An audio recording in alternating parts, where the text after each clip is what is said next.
di video ini saya akan menjelaskan mengenai subquery. Nah, apa itu subquery? Subquery itu bisa dibilang query di dalam query. Sama seperti kalau looping itu ada nested looping. Di dalam looping ada loopingnya lagi. Nah, subquery juga seperti itu. Jadi ada istilah outer query sebagai query di luarnya, di dalamnya ada subquery-nya. Nah, yang mana yang akan dikerjakan dulu itu tergantung dari klausa yang akan digunakan. Di materi ini saya akan menggunakan Classic Models Database seperti biasa. Ada tabel product lines, product, order details, employees, office, customers, orders, dan juga payment. Nah, tapi di sesi ini saya akan berfokus hanya menggunakan 3 tabel saja, yaitu customers, order, dan juga payment. Definisi dari subquery sendiri merupakan sebuah query yang ada di dalam query yang lain, baik itu dalam bentuk select, insert, update maupun delete. Jadi memang subquery itu bisa berupa proses selection, bisa berupa proses insertion dan sebagainya. Tuh. Nah, sebagai tambahan, subquery ini dapat dieksekusi di subquery yang lain juga. Jadi subquery bisa punya subquery lagi. Untuk implementasinya ada beberapa, yaitu ada menggunakan where, menggunakan in dan not in, ditambah dengan menggunakan from, atau juga bisa juga menggunakan exist dan not exist. Nah, penggunaan subquery yang pertama adalah menggunakan klausa where. Nah, di contoh ini saya akan membuat sebuah query ya. Ini adalah outer query-nya, ya, outer query-nya.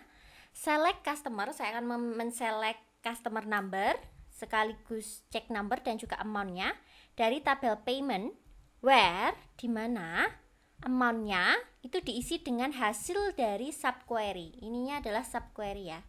Ini select max amount from payment. Jadi di sini subquery dikerjakan duluan. Select maximum amount. Jadi saya ambil dari tabel payment. Saya ambil nilai maksimum amount-nya, nilai amount paling maksimumnya ya, itu jadi amount paling tinggi.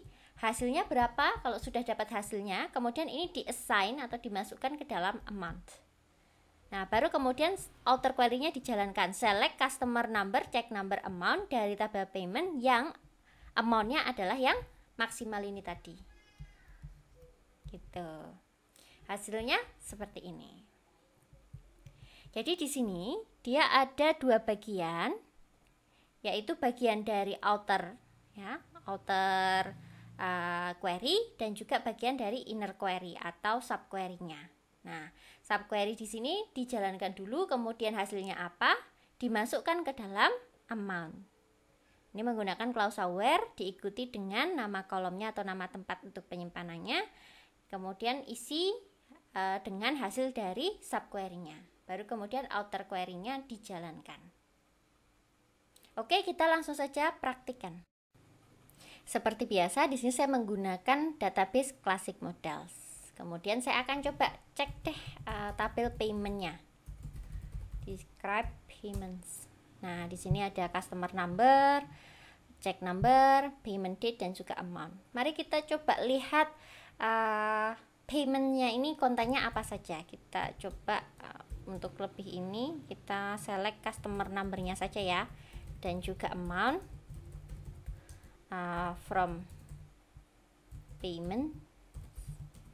Kita order by amount karena kita mau lihat yang paling atas kan, yang paling banyak siapa gitu ya. Kita order by amount. Mungkin kita limit saja 20 saja yang akan kita tampilkan. Nah, oke, oh iya, saya lupa di sini belum di descending ya. Ini order by amount.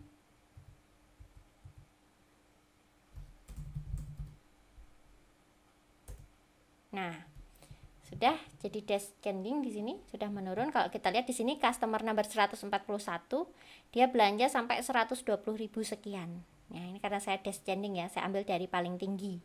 Saya sort dulu, kemudian saya ambil 20 teratas. Oke, berarti kita tahu bahwa customer number ini amount-nya paling tinggi. Nah, sekarang kita coba pakai pendekatan menggunakan subquery. Jadi saya akan coba select, saya bikin outer query-nya dulu, select customer number dan juga amount dari tabel payments ya. Ini outer query-nya, where amount-nya itu diisi dengan hasil dari subquery select max. Saya mau nyari nilai maksimumnya, maximum amount, select max amount from payments.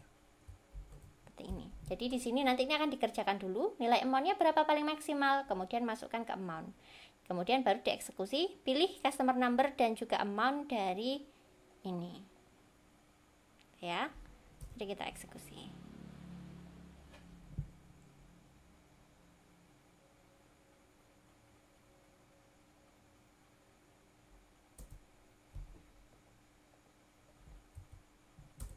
Nah, hasilnya adalah customer number 141 dengan amount segini. Mirip ya? Nah, ini kalau kita tadi cek juga dengan kita order by amount, kemudian di limitnya 20, hasilnya seperti ini.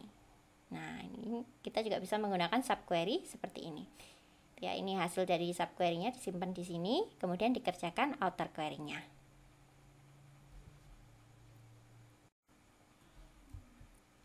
Nah, yang berikutnya kita akan menggunakan subquery menggunakan in dan not in. Di sini saya akan menggunakan dua buah tabel, yaitu adalah tabel customer dan tabel order.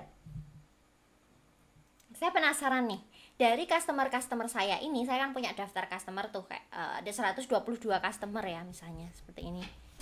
122 customer ID customernya ya, customer number 1, 2, 3, 4 sampai 122. Nah, ini mau saya cek dari customer ini, misalnya ada customer name-nya ya. Ini Ani, Budi, Citra, Dewa, Eka dan seterusnya. Saya mau cek customer saya yang ada di tabel order. Ini berdasarkan apa? Customer number. Saya mau cek customer number customer ini yang ada di tabel order, yang artinya customer saya yang melakukan order. Saya mau cek siapa yang melakukan order atau siapa yang tidak melakukan order.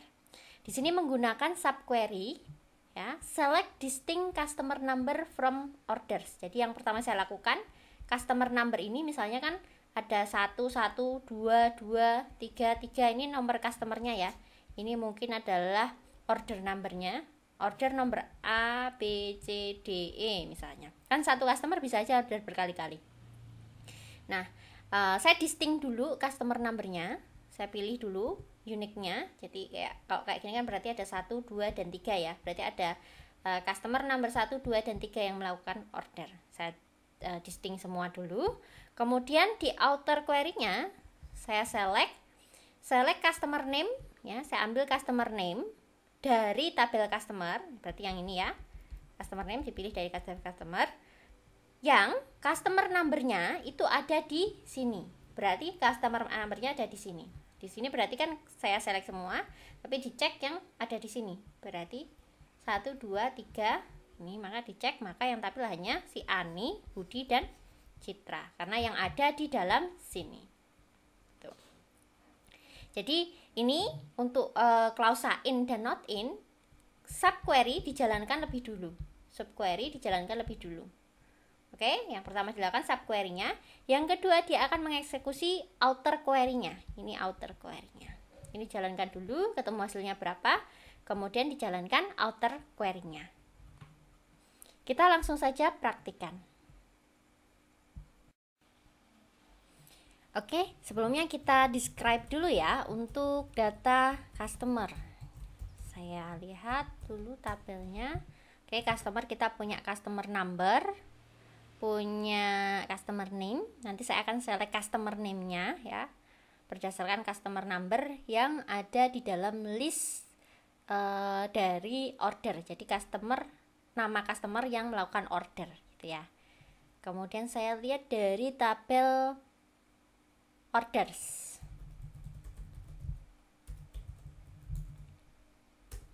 Nah, di sini ada customer number. Nah, ini nanti bisa kita gunakan untuk menghubungkan antara tabel customer dengan tabel order.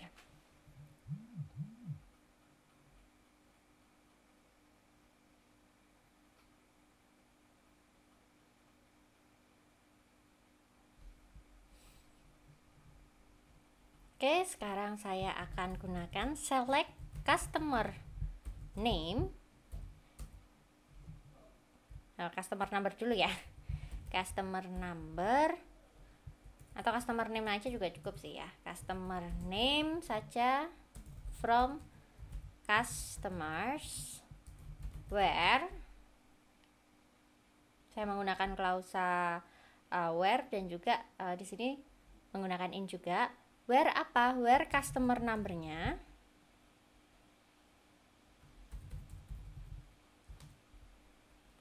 in di dalam select.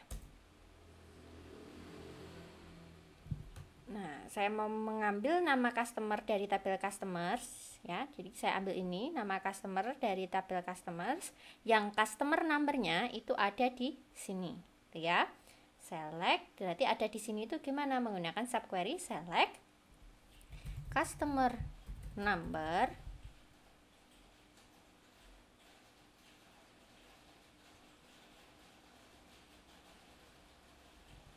oh ya, saya distinct dulu ya biar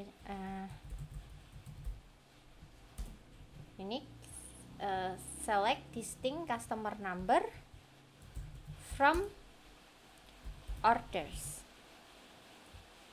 ya, kan tutup. Nah, ini dia. Ternyata di sini saya punya 98 customers yang melakukan order. Kalau kita cek ya, kita kembali sedikit ke jumlah total customer kita itu berapa sih? Kita bisa select count customers. Nah, select count, maaf, kurang from customers. Nah, ternyata data customer kita itu ada 122. Tetapi yang ada di dalam tabel order hanya 98. Hanya ini customer kita yang melakukan order. Nah, pertanyaannya kemudian, lah terus siapa yang tidak melakukan order? Nah, kita bisa menggunakan query dengan keyword apa? Kalau tadi in berarti kita bisa menggunakan not in. Kita ganti saja ini menjadi not in. Jadi kita mau lihat daftar customer yang tidak melakukan order atau namanya nomor customernya tidak ada di tabel order. Nah, ini dia ada 24 customer kita yang tidak melakukan order.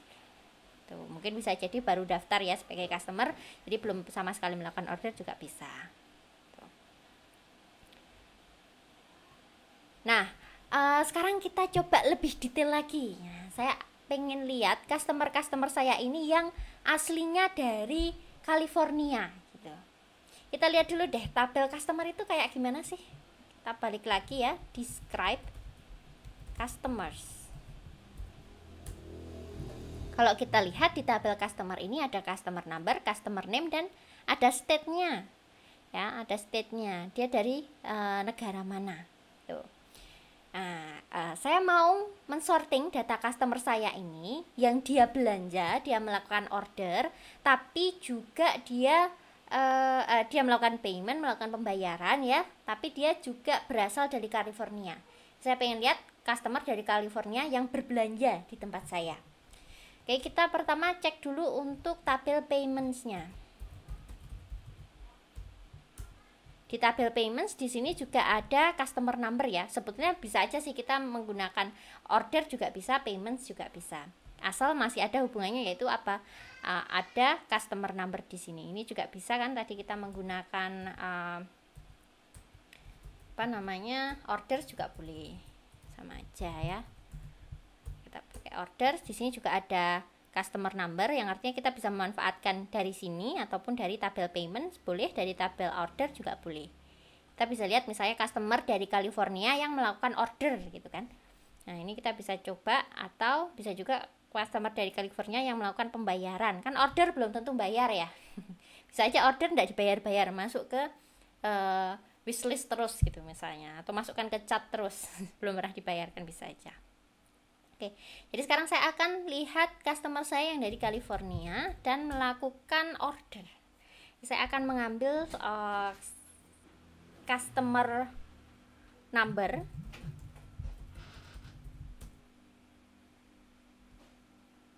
Ya, saya akan ambil customer customer number from orders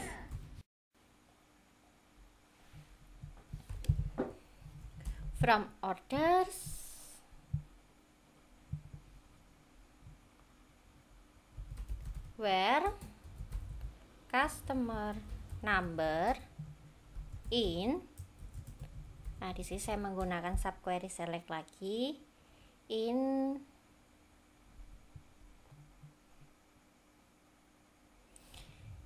select c.customer number from customers C, where c.customer number sama dengan orders.customer number, karena kita mau ngambil dari tabel customers ya yang ada statesnya, kita bandingkan dengan customer number dari tabel order, and kita gunakan and state sama dengan California, state-nya adalah CA. Oke, nah mari kita coba. Nah, kalau data orders ini kan tidak lengkap ya, kita juga bisa lihat di data payments-nya. Jadi kita tahu berapa pembayaran dari masing-masing customer. Kita gunakan query yang mirip seperti tadi, tapi pembandingnya kita gunakan dari table payment. Ya. Dan di sini kita juga tampilkan tidak cuman customer number tapi juga amount. Ya, saya ambil customer number dan amount-nya.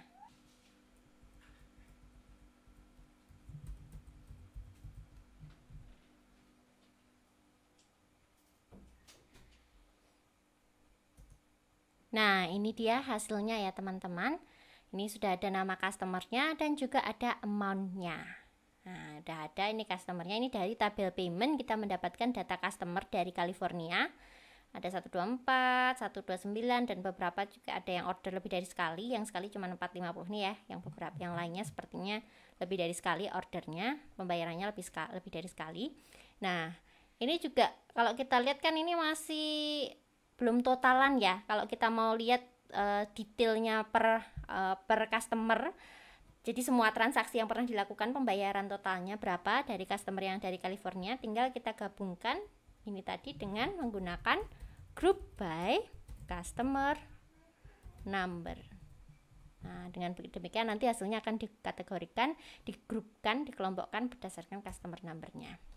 Nah, ini berarti kita punya berapa ini? 1, 2, punya 11 customer dari California, dan masing-masing ini total pembayarannya, transaksinya dengan kita sekian ini gitu.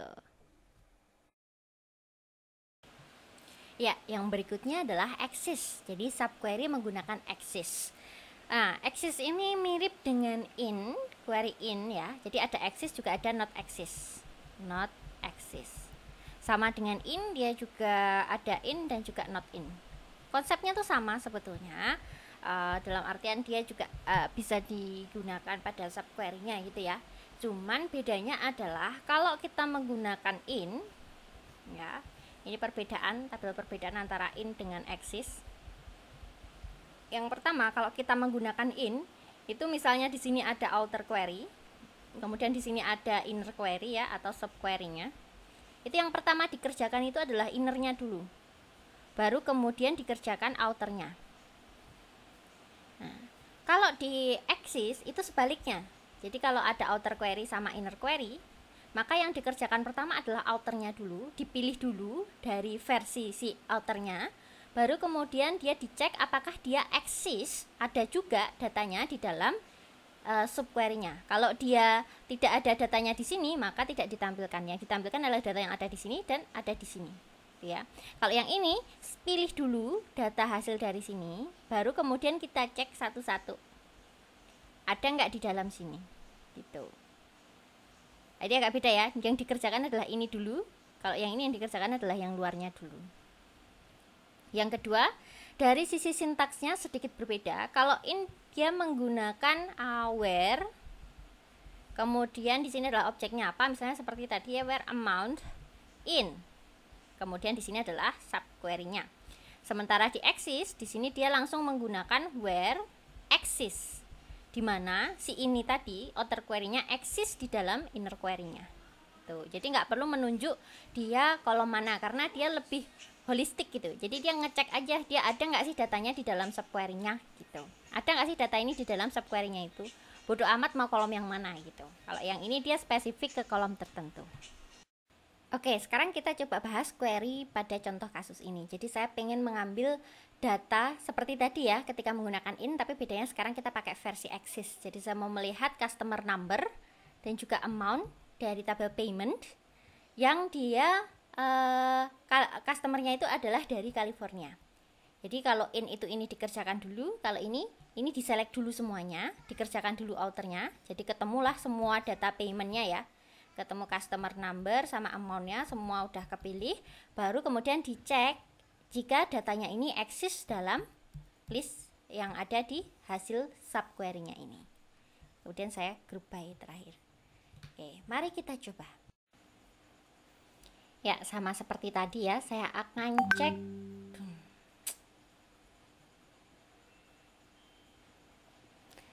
Ya, sama seperti tadi ya, saya akan cek dulu.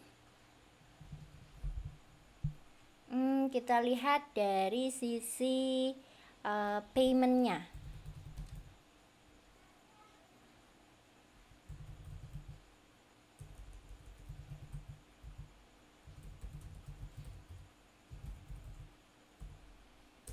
Ya, ada customer number dan juga amount. Kemudian dari sisi customernya.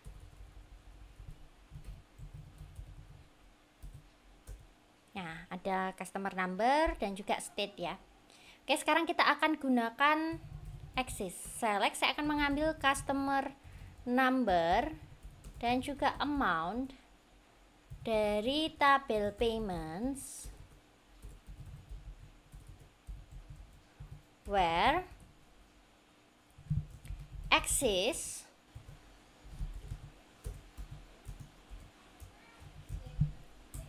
select c.customer number from customers c where c.customer number sama dengan payments.customer number and state sama dengan CA. Kemudian saya group by customer number. Ya, mari kita cek.